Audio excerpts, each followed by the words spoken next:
Jai Hind, guys. Welcome to this session, and I'm Nitin Mishra, your English educator. How are you all? कैसे हैं आप सभी? Do let me know in the chat box. मुझे chat box में बताना ना भूलें. आशा करता हूं कि आप सभी स्वस्थ होंगे, मस्त होंगे और अपनी प्रेपरेशन को सही दिशा में आगे लेकर जा रहे होंगे. तो दोस्तों, आज के सेशन में हम बात करने वाले हैं प्रोनाउंस के बारे में. प्रोनाउंस एक बहुत ही अहम, मैं आपको इसके पहले भी बता चुका हूँ, बहुत ही ज़रूरी हिस्सा है ग्रामर का. अगर हम इसके इम्पोर्टेंस की बात करें तो इससे बहुत ढेर सारे क्वेश्चंस भी परीक्षा में पूछे जाते हैं. मुझे उम्मीद है कि आप सभी इसके इंट्रोडक्शन से वाकिफ़ होंगे. हमने प्रकार आपको बताए थे, लगभग 10 टाइप के प्रोनाउंस हमने इस क्लास के माध्यम से सीखे और जाने थे, है ना. अब इसे और अच्छे से समझने की बारी है. एंड अगर आप ध्यान से इसे समझना चाहें तो आपके लिए सबसे पहला जो बेसिक तरीका होगा कि हम इसके यूसेज को जानें, है ना. हम इसके यूसेज को जानें. तो गाइस, इसके यूसेज को जानने से पहले जो दूसरी जानकारी आपको जाननी है वो है कि आखिर प्रोनाउंस को किस तरीके से कैटेगराइज और स्ट्रक्चर किया गया है. प्रोनाउंस को किस तरीके से कैटेगराइज और स्ट्रक्चर किया गया है ना. अगर आप सभी इसे ध्यान से समझेंगे तो बहुत मुझे लगता है सरलता से आप इन चीजों को जान पाएंगे. तो कैटेगराइज करने का सबसे पहला तरीका होगा कि प्रोनाउन को उसके अलग अलग हिस्सों में जाने. जैसे सबसे पहला है कि प्रोनाउन का जो केस है ना, वो क्या हो सकता है. प्रोनाउन अपने सब्जेक्टिव केस में कैसा होगा, ऑब्जेक्टिव केस में कैसा होगा, पॉसेसिव एडजेक्टिव कैसा होगा और उसका पॉसेसिव प्रोनाउन क्या होगा, ये जानना बेहद जरूरी होता है. तो गाइस, ध्यान से देखो. सबसे पहले अगर हम फर्स्ट पर्सन प्रोनाउन की बात करते हैं,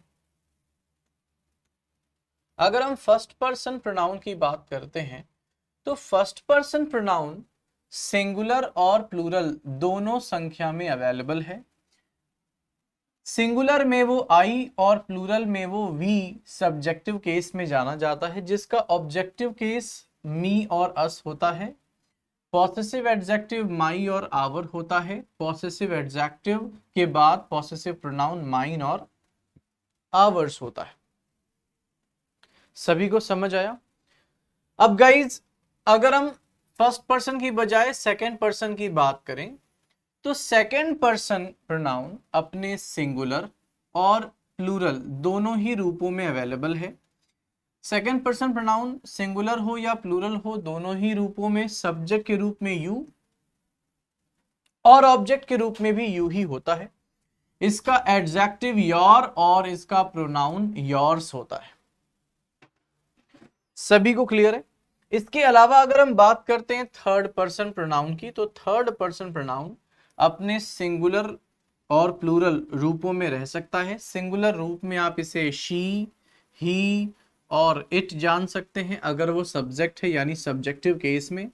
और प्लूरल रूप में वो दे के रूप में होता है सब्जेक्टिव केस में, जिसका objective case her, him, it और दे से देम बनता है. इसके अगर हम पॉसेसिव एडजेक्टिव की बात करें तो वो हर, हिज, इट्स या देयर हो सकता है. साथ ही दोस्तों, possessive pronoun hers, his, theirs, इस तरह से आप इसे समझ सकते हैं. तो ये तो हो गई बेसिकली क्रमशः फर्स्ट पर्सन, सेकंड पर्सन और थर्ड पर्सन प्रोनाउंस के cases. Subjective case, objective case, possessive case और पॉसेसिव प्रोनाउन. अगर हम इन बातों को आगे लेकर जाएं तो याद रखना कि सभी प्रकार के प्रोनाउन को अगर हमको विस्तार से देखना, क्योंकि कल यही बात हो रही थी, बीती क्लासेस में हमने यही डिस्कशन किया था कि सर ये जो 10 प्रकार के प्रोनाउन हैं, इनको अगर हमने इंडिविजुअली गहन अध्ययन कर लिया तो बात बन जाएगी. तो सबसे पहले हम डिस्कस करेंगे पर्सनल प्रोनाउन, जिसे पर्सन प्रोनाउन यानी हिंदी में पुरुषवाचक सर्वनाम या व्यक्तिवाचक सर्वनाम भी कहा जाता है। उसके हम यूसेज पर आज इस क्लास में डिस्कस करेंगे। तो गाइज, अगर हम पर्सनल प्रोनाउन के यूसेज की बात करें, पुरुषवाचक प्रोनाउन के यूसेज की बात करें, तो सबसे पहला जो यूसेज है वो बेसिकली है कि वे सभी प्रोनाउंस जो तीनों प्रोनाउंस जैसे फर्स्ट पर्सन, सेकंड पर्सन और थर्ड पर्सन, यानी वे सभी प्रोनाउंस जो कि फर्स्ट पर्सन, जो कि सेकंड पर्सन तथा थर्ड पर्सन में प्रयुक्त हो सकते हैं या होते हैं, उन्हें हम पर्सनल प्रोनाउन कहते हैं। यानी वे सभी प्रोनाउंस जो कि पर्सनल प्रोनाउन कहलाएंगे, उनमें सबसे पहली बात यह होगी कि वे फर्स्ट पर्सन, सेकंड पर्सन और थर्ड पर्सन के रूपों में एग्जिस्ट करते हैं। अब गाइस, अभी आपने देखा कि नॉमिनेटिव केस आई होगा, जिसे हम सब्जेक्टिव केस भी कहते हैं। इसका ऑब्जेक्टिव केस मी होगा। अगर नॉमिनेटिव केस ही है तो इसका ऑब्जेक्टिव केस हिम होगा। अगर नॉमिनेटिव केस शी है तो इसका ऑब्जेक्टिव केस हर होगा। अगर नॉमिनेटिव केस इट है तो इसका ऑब्जेक्टिव केस इट होगा। याद रखना, नॉमिनेटिव केस का मतलब ही सब्जेक्टिव केस होता है। यानी अगर दे सब्जेक्टिव या नॉमिनेटिव केस में है तो इसका ऑब्जेक्टिव केस देम होगा। यू के सब्जेक्टिव और ऑब्जेक्टिव नॉमिनेटिव केस सेम होते हैं। वी का अस होगा। अब इसमें सबसे पहला रूल जो आपको जानना चाहिए वो ये है कि किसी सेंटेंस के वर्ब के पहले प्रोनाउन का प्रयोग हो तो वह नॉमिनेटिव केस में होगा। बहुत शानदार विचार है और आप इसे प्रोनाउन की चाबी कुंजी की कह सकते हो। याद रखना, किसी सेंटेंस के वर्ब के पहले, बहुत ध्यान से सुनो और लिखते जाओ कि किसी सेंटेंस के वर्ब के पहले अगर आपको प्रोनाउन रखना पड़े, किसी सेंटेंस के वर्ब के पहले आपको प्रोनाउन रखना पड़े, तो आप सदैव नॉमिनेटिव केस का प्रोनाउन इस्तेमाल करेंगे। मुझे उम्मीद है, मुझे विश्वास है आपको ये बात क्लियरली समझ आई हो। कभी भी आपको अगर सेंटेंस में वर्ब के पहले प्रोनाउन रखना पड़ा तो वर्ब के पहले आने वाला प्रोनाउन सब्जेक्टिव अथवा इसे दूसरे शब्दों में नॉमिनेटिव केस कहा जाता है। सेंटेंस में वर्ब के पहले प्रोनाउन का प्रयोग हो तो वह नॉमिनेटिव अर्थात सब्जेक्टिव केस में होगा। अब गाइस याद रखो, यही आगे बढ़ रहा है और कह रहा है कि मान लो आपने वर्ब के पहले नहीं रखा, यदि प्रोनाउन का प्रयोग वर्ब के बाद हो, वर्ब के पहले हो तो नॉमिनेटिव अर्थात सब्जेक्टिव केस, यदि वर्ब के बाद दिया हो तब ऐसी समस्या आने पर ऑब्जेक्टिव केस का प्रयोग होता है।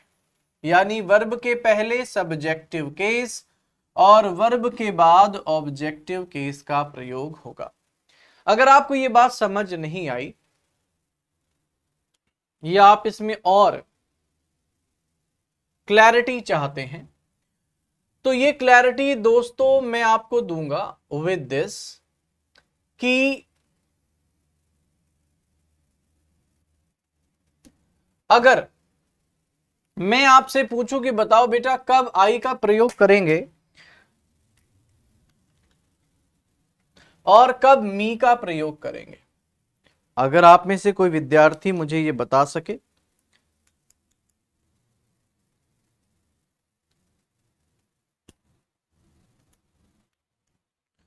अगर आप में से कोई विद्यार्थी मुझे ये बता सके कि कब आई का प्रयोग करेंगे, कब मी का प्रयोग करेंगे, तो शायद जो अभी हमने बात सीखी है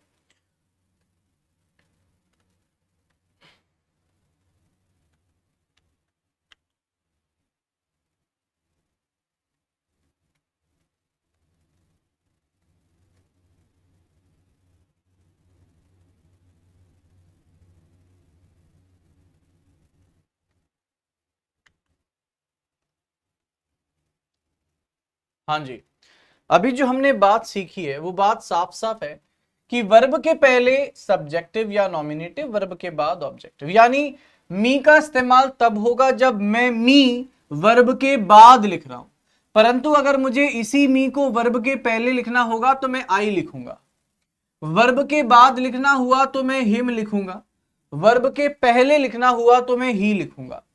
वर्ब के पहले इट आएगा, वर्ब के बाद भी इट आएगा, क्योंकि इसके नॉमिनेटिव और ऑब्जेक्टिव यानी सब्जेक्टिव केस सेम होते हैं। इसी प्रकार से यू के भी दोनों केसेस सेम होते। शी का प्रयोग तब करूंगा जब मैं शी को सब वर्ब के पहले लिख रहा हूं, अगर मैं इसी शी को वर्ब के बाद लिखना चाहूंगा तो मैं हर लिखूंगा, अगर मैं वर्ब के पहले लिखना चाहूंगा तो मैं दे लिखूंगा। हम देम का प्रयोग कब कब करेंगे, जब मैं दे को वर्ब के बाद लिखना चाहता हूं तो हम इसे देम लिख देंगे। वर्ब के बाद अस, वर्ब के पहले वी, यानी बहुत क्लियर है, ऑब्जेक्टिव केस के जितने भी प्रोनाउन आप देख रहे हैं वे वर्ब के बाद लिखे जाएंगे, सब्जेक्टिव या नॉमिनेटिव केस के जितने भी प्रोनाउन आप देख रहे हैं वे वर्ब के पहले लिखे जाएंगे। वेरी नाइस एवरीवन, अगर आप इस बात को समझ गए तो आप विश्वास माने आपने परीक्षा में पूछे जाने वाले प्रश्नों के नजरिए से अहम हिस्सा सीख लिया, अहम हिस्सा जान लिया, क्योंकि परीक्षा में आपको जो प्रश्न पूछे जाएंगे उसका मूल भाव इन्हीं विचारों, इन्हीं कॉन्सेप्ट से आता है।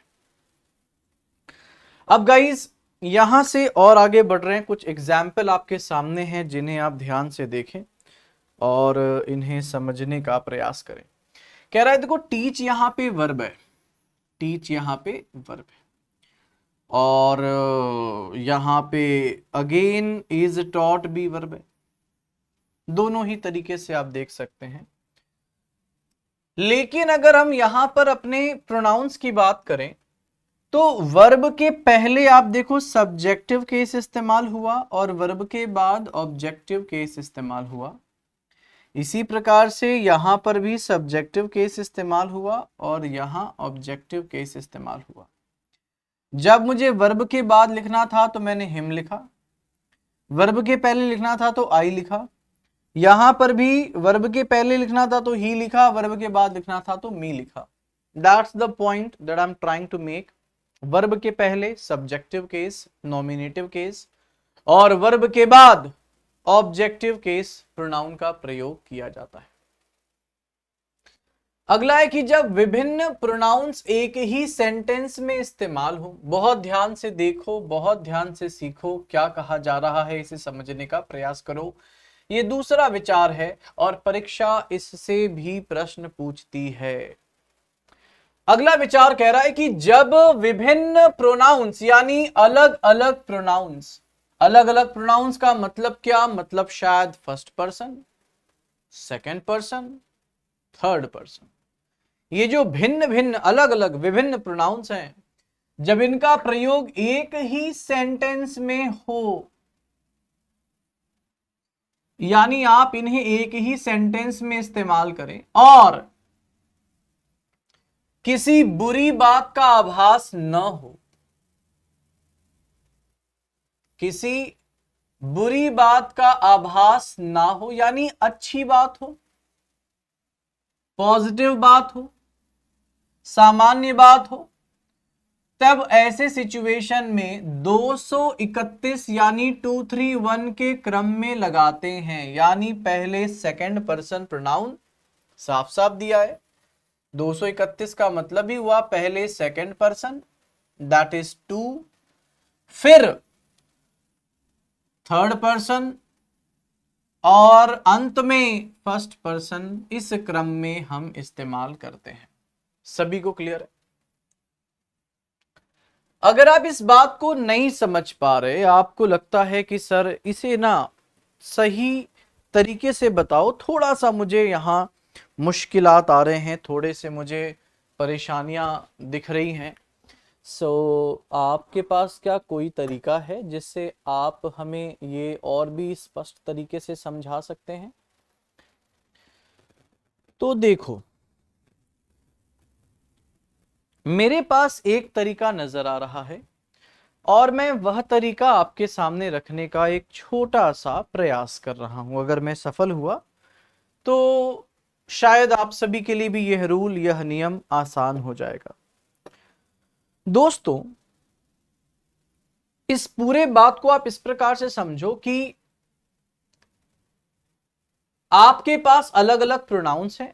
उदाहरण के लिए मैं एक उदाहरण बना रहा हूं, और मेरा उदाहरण है कि मैं अपने पत्नी के, धर्म पत्नी के मायके में गया, और वहां गया तो भाई सबने पूछा कि भाई अ,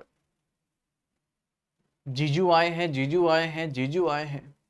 सबसे पहले वहां पर जो मेरी इकलौती साली है वो आई, और उन्होंने कहा कि जीजू आप आए, आपके आने की बहुत खुशी है। और मैंने तुरंत अपने हाथ में जो बादाम था मैंने उसे उन्हें दे दिया, और उन्होंने इस बादाम को ले लिया। चूंकि मैं उनसे बात कर रहा था, जो मेरी सिस्टर इन लॉ हैं, तो मैं स्वयं बोल रहा हूं, इसलिए मैं हो गया फर्स्ट पर्सन। और मैं अपनी साली साहिबा से, अपनी सिस्टर इन लॉ से बात कर रहा हूं, इसलिए वो हो गई सेकंड पर्सन।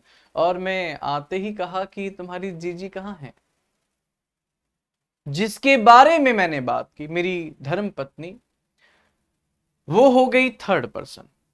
शायद आप इस क्रम को समझ पाए होंगे। मैं स्वयं के लिए फर्स्ट पर्सन, जिनसे मैं बात कर रहा हूं मेरी sister in law second person, और जिनके विषय में मैं बात कर रहा हूं थर्ड पर्सन। तो मैंने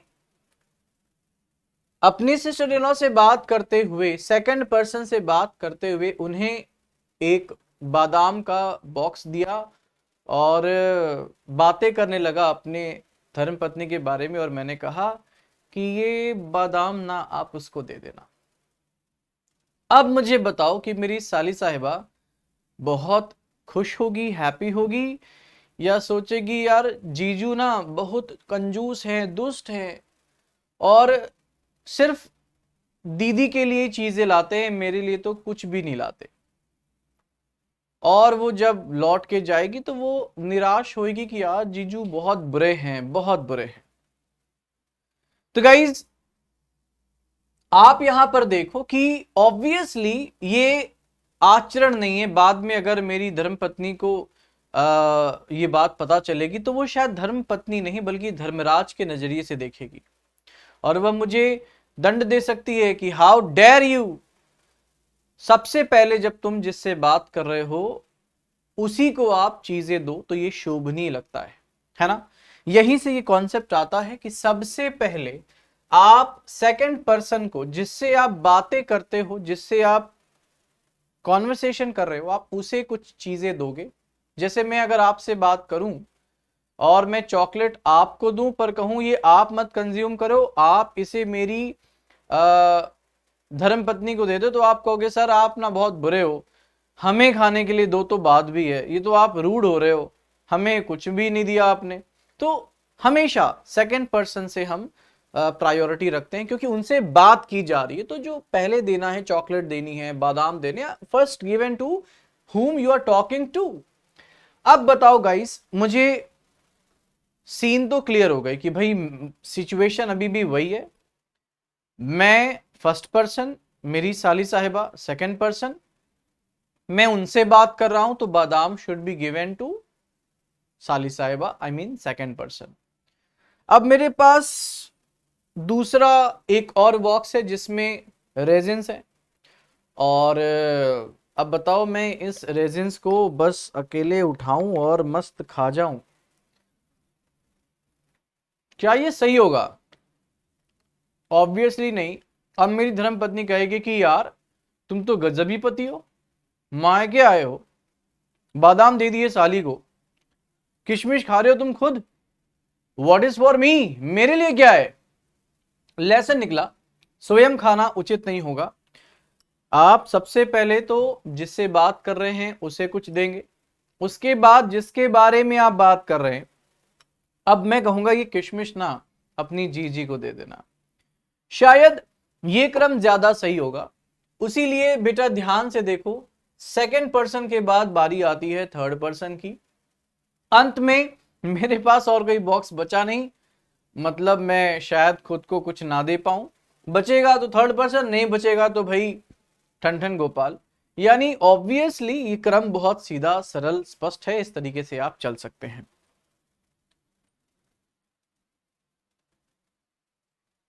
सभी को क्लियर है बेटा? सभी को क्लियर है?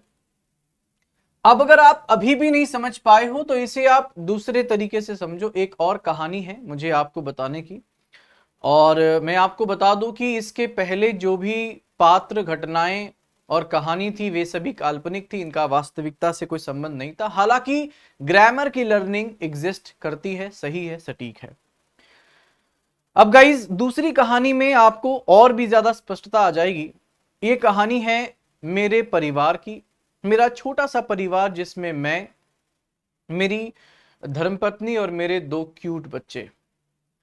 अब गाइज सिचुएशन ये है कि हम एक छोटे से 1 BH के मकान में रहते हैं, जहां पर बी यानी बेडरूम में मैं टीवी देख रहा हूं, और एच यानी हॉल में बच्चे खाने के लिए एक्साइटेड हैं, और के यानी किचन में मेरी धर्मपत्नी पराठे बना रही है। दिल्ली में पराठे बड़े फेमस हैं, मुझे पसंद है। अब गाइस वो पराठे बना रही है, उसने खूब अच्छे से पराठे बनाए। उसे पता है कि यार उसके पति को स्टफिंग बहुत पसंद है, उसने स्टफिंग भी अच्छे से करी, खूब बटर लगाया, है ना। अब बताओ बच्चे जो है ना वो प्लेट लेकर किचन के गेट पर खड़े हैं कि मम्मा मुझे दो ना, मम्मा मुझे दो ना। अब मम्मा क्या करेगी? आशिकी में बहेगी कि हटो चिंटू के पापा, ये ले आई आपके लिए पराठा। ऑब्वियसली ये अच्छा नहीं लगेगा। अगर किचन के गेट पर बच्चे सामने हैं तो मां का मन कहेगा कि पराठा पहले बच्चों को दिए जाएंगे, यानी सबसे पहले थर्ड पर्सन। क्या मां पराठा पहले खुद खा ले, पता नहीं बाद में जल्लाद खाने देगा या खुद ही सब खा जाएगा? नहीं, बच्चों को देने के बाद पराठे आएंगे बेडरूम में पति के पास। अब अंत में अगर पराठे बचेंगे तो भारतीय मां स्वयं खाएगी, खुद खाएगी, आई खाएगा। अगर नहीं बचेंगे तो पानी पी के वो सो जाएगी। पहले सेकंड पर्सन जो सामने है, देन थर्ड पर्सन, अंत में फर्स्ट पर्सन। आप शायद दोनों कहानियों से इस चीज को अच्छे से सीख सकते हैं। एग्जाम्पल ध्यान से देखो, यू, ही एंड आई, सबसे पहले सेकंड पर्सन, फिर थर्ड पर्सन, और अंत में फर्स्ट पर्सन। इसी प्रकार से यू हमारे पास है नहीं, सेकंड पर्सन है नहीं, तो थर्ड पर्सन और फर्स्ट पर्सन। भाई बच्चे नहीं है, मान लो इस कहानी में बच्चे हैं नहीं। अब मेरी वाइफ ने खूब अच्छी स्टफिंग करके पराठे बनाए, बटर लगाया, प्लेट में निकाला, पहले वो खुद खा जाएगी? नहीं बेटा, ये शोभनीय नहीं होगा। पहले वो अपने पति परमेश्वर को देगी कि मेरे बाप ने, मेरे पति पहले आप, है ना। तो सबसे पहले ही, देन आई। सभी को क्लियर है? इसी प्रकार से देखो, अगर फर्स्ट पर्सन ही नहीं है तो भाई यू एंड ही, आपने सबसे पहले सेकंड पर्सन का प्रयोग करना है, फिर आपको थर्ड पर्सन का प्रयोग करना है। सभी को क्लियर हुआ? सभी को क्लियर हुआ बेटा? चलो, तो ये थी बेसिकली पर्सन प्रोनाउन की लॉजिक, और मैंने हंसी मजाक में ही सही आपको ये बताने का प्रयास किया कि जब 2 से अधिक पर्सन प्रोनाउन आपके सेंटेंस में इस्तेमाल किए जाएंगे तो उनका कौन सा क्रम आपको फॉलो करना है। ओके, सो याद रखना उनका क्रम हमेशा 231 यानी 231 होगा। और मैंने अपने तरीके से आपको इस प्रकार समझाया कि आपको भूल कभी भी ना हो, है ना, और आप हमेशा इसे याद रखेंगे। अब इसी कहानी को थोड़ा और आगे बढ़ाते हैं और सेम सिचुएशन रखते हैं। अब देखो, एक ही वाक्य में, ये तीसरा तर्क है जो हम सीख रहे हैं, तीसरा विचार है जो हम जान रहे हैं कि एक ही वाक्य में अगर अलग अलग प्रोनाउंस, विभिन्न प्रोनाउंस का प्रयोग किया गया और ये समझा गया कि ये जो प्रयोग हैं ये दरअसल अपनी गलती स्वीकारने का प्रयास कर रहे हैं, यानी वाक्य में आप किसी को दोष दे रहे हैं या आप गलती स्वयं स्वीकार रहे हैं। तो गलती स्वीकारना या आरोप लगाना यदि ऐसा हो, है ना, या आप कोई बुरी बात कर रहे हैं, तो ऐसे सिचुएशन में क्रम थोड़ा बदल जाएगा। ऐसे सिचुएशन में क्रम थोड़ा बदल जाएगा और प्रोनाउन का क्रम हो जाएगा 2 3 1 के बजाय 1 2 3, यानी सबसे पहले फर्स्ट पर्सन, फिर सेकंड पर्सन, फिर थर्ड पर्सन। अब इसके लिए भी मेरे पास एक कहानी है, इस कहानी को ध्यान से सुने और इस बात को सबसे पहले ये इस तरीके से समझे कि अब की बात होगी बुरी, आरोप स्वीकारने जैसी, इल्जाम लगाने जैसी, कुछ नकारात्मक बातें होंगी। अब गाइज उसका लिए एक दो कहानियां हैं। मैं सबसे पहले आपको एक फील्ड समझाना चाहता हूं कि मान लो आप में से कोई ऐसा बच्चा है जो कि मुझे अपने घर इनवाइट किया। अब अगर आप में से कोई मुझे अपने घर इनवाइट किया तो भाई मैं प्रेमवश जरूर आऊंगा, आपके पास जरूर आऊंगा।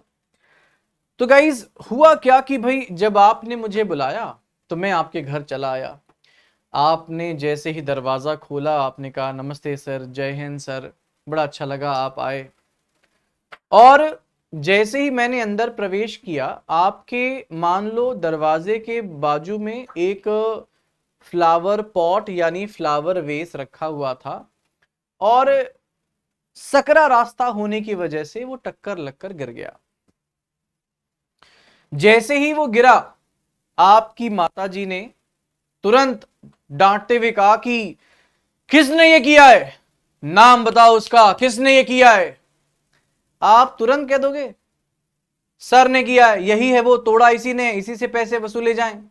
मम्मी मेरा कोई कसूर नहीं है, सर तोड़े हैं, यही हर्जाना भरेंगे।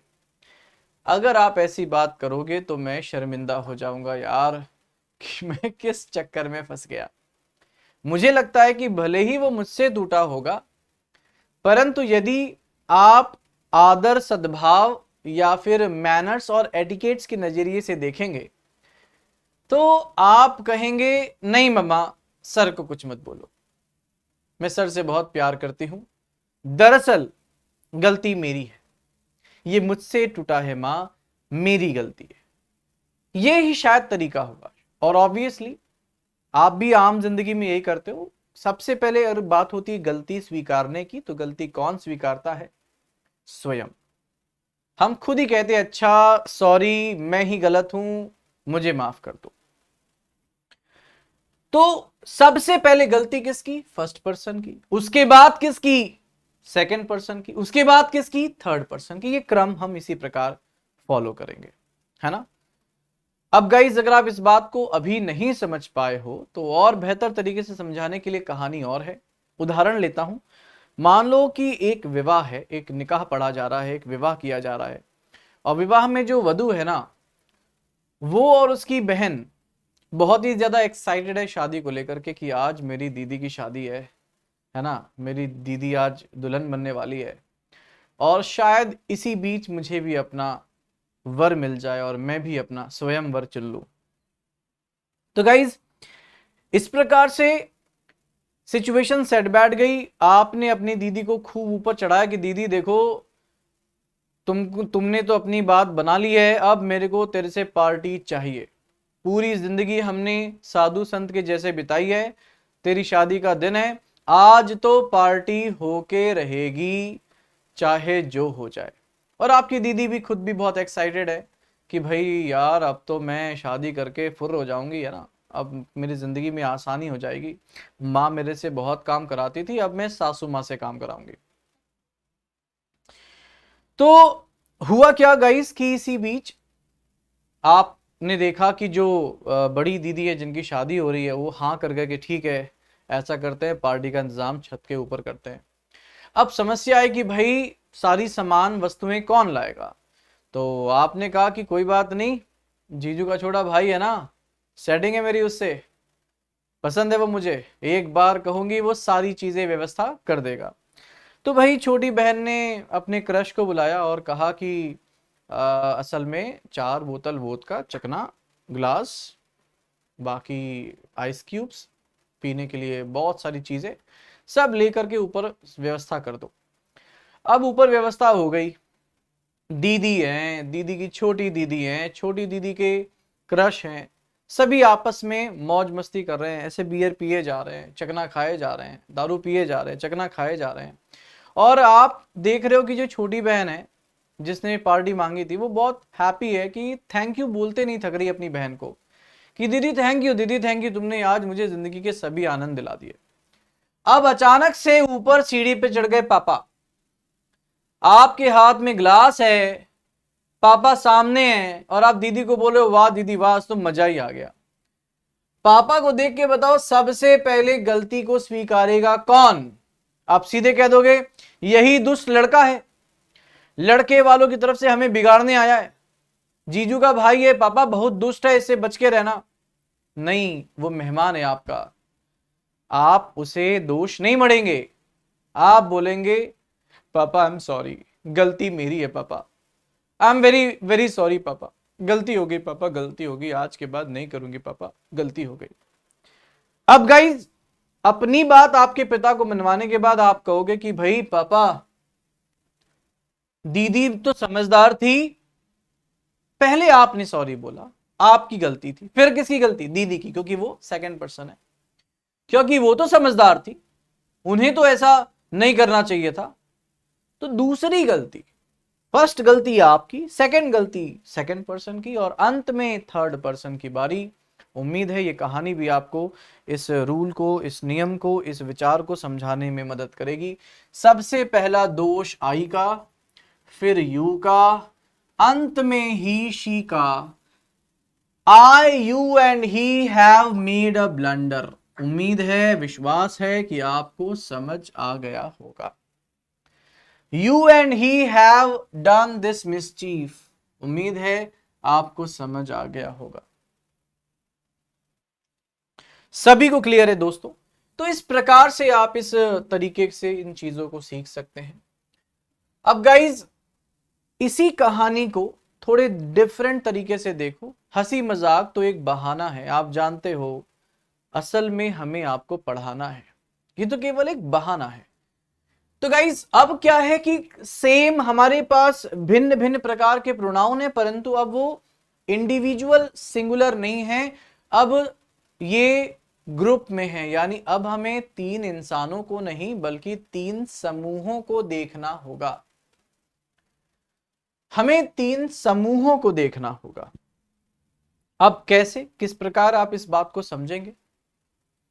हम इसे इस प्रकार समझेंगे कि जब प्रोनाउन बहुवचन में हो, जब प्रोनाउन बहुवचन में हो तो प्रोनाउंस 1 2 3 के क्रम में होने चाहिए। अब देखो ये समझने के लिए जैसा मैंने आपसे कहा कि हमें समूह यानी ग्रुप्स के बारे में सोचना होगा, समूह यानी ग्रुप्स के बारे में सोचना होगा। कैसे? सबसे पहले फर्स्ट पर्सन, फिर उसके बाद सेकंड पर्सन, फिर उसके बाद थर्ड पर्सन। इस प्रकार का आप समूह रखेंगे और समूह में आप जानते हो आई का नहीं बल्कि प्लूरल में वी का प्रयोग होता है। यानी सबसे पहले वी का प्रयोग होगा क्योंकि ये फर्स्ट पर्सन का प्लूरल है, बहुवचन है, फिर यू क्योंकि यू प्लूरल में भी यू और सिंगुलर में भी यू होता है, और फिर दे क्योंकि थर्ड पर्सन का प्लूरल दे होता है। अब प्रश्न ये है सर आप ना कहानी से बताओ, ज्यादा क्लैरिटी मिल रही है। तो इस बात को मैं पुरुषों को ज्यादा अच्छे से समझा सकता हूं क्योंकि पुरुष क्रिकेट खेलते हैं। गाइस आप बताओ ना, आपकी टीम जब क्रिकेट खेल रही होती है, आपकी टीम अगर क्रिकेट खेल रही होती है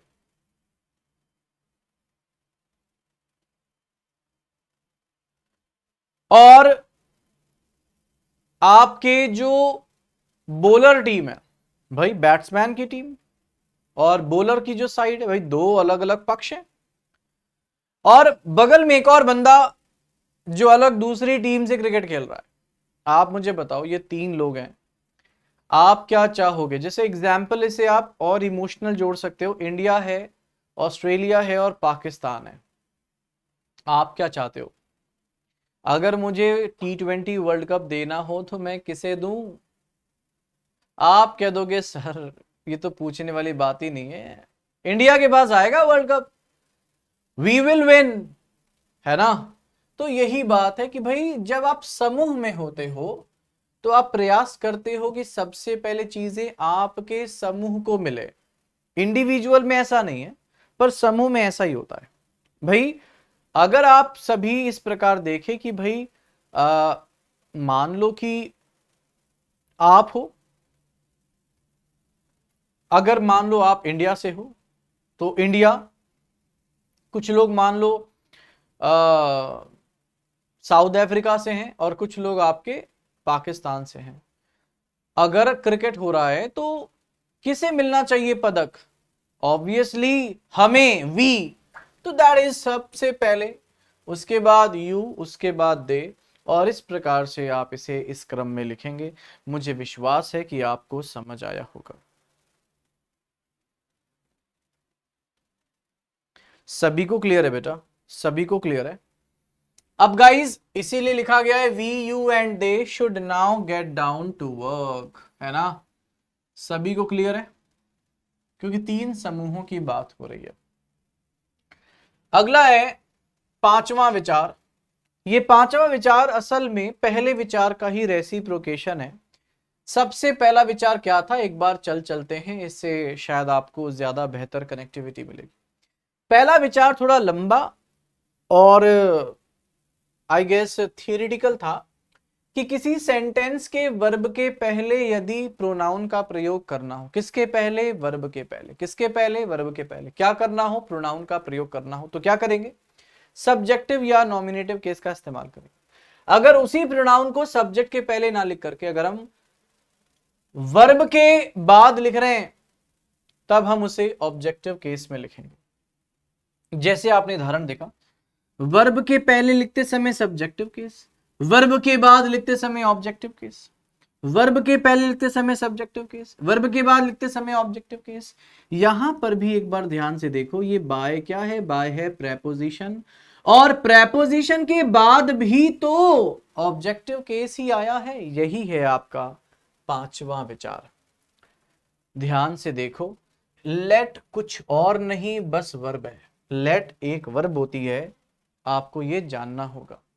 लाइक भी एक क्या है? वर्ब है, और ये प्रेपोजिशन भी है। समझो, लाइक वर्ब भी है, प्रेपोजिशन भी।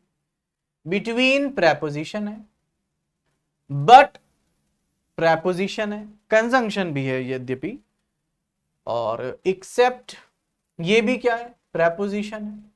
टू क्या है? ये भी क्या है? प्रेपोजिशन है।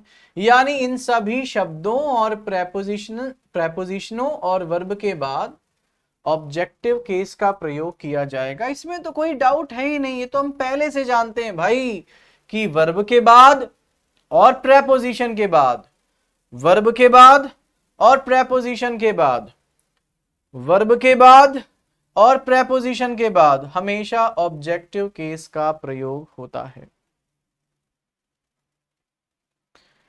मुझे विश्वास है आप सभी को क्लियरली समझ आया होगा।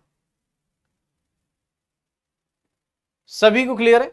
तो याद रखो, लेट के बाद मी का प्रयोग इसलिए हुआ है क्योंकि लेट जो है वो वर्ब है, और वर्ब के बाद हमेशा प्रोनाउन अपने ऑब्जेक्टिव केस में होता है, अतः हमने लेट के बाद मी का प्रयोग किया।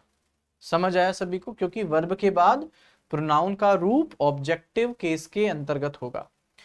There is no problem between she and I. Between क्या है? बिटवीन बेसिकली एक प्रेपोजिशन है, और प्रेपोजिशन के बाद जब भी प्रोनाउन लिखा जाएगा हमेशा ऑब्जेक्टिव केस में होगा। तो ये शी लिखना गलत है, आई लिखना गलत है, क्योंकि ये नॉमिनेटिव अर्थात सब्जेक्टिव केस है। हम यहां पर हर का प्रयोग करेंगे, आई के स्थान पर मी का प्रयोग करेंगे, क्योंकि हर और मी ऑब्जेक्टिव केस हैं। और ऑब्जेक्टिव केस इसलिए लिखा क्योंकि हम इसे बिटवीन के बाद लिख रहे हैं। मुझे यह विश्वास है कि आप सभी इस बात से पूरी तरीके से अब आई गेस अवेयर हो चुके होंगे, समझ चुके होंगे, और अब आपको कोई भी परेशानी, मुश्किल, कंफ्यूजन, डाउट, डायलेमा नहीं होगा। सभी को सुस्पष्ट है? सभी को सुस्पष्ट है बेटा? चलो, तो आज की क्लास का यही उद्देश्य था कि मैं प्रोनाउन से संबंधित कुछ महत्वपूर्ण बातें आपको बता सकूं। मुझे ये विश्वास है कि आप आज की क्लास से जो 5 विचार समझे हैं, मैं इनको दोहरा देता हूं। सबसे पहला कि वर्ब के पहले सब्जेक्टिव केस, वर्ब के बाद ऑब्जेक्टिव केस, प्रेपोजिशन के बाद ऑब्जेक्टिव केस। सभी को क्लियर हुआ?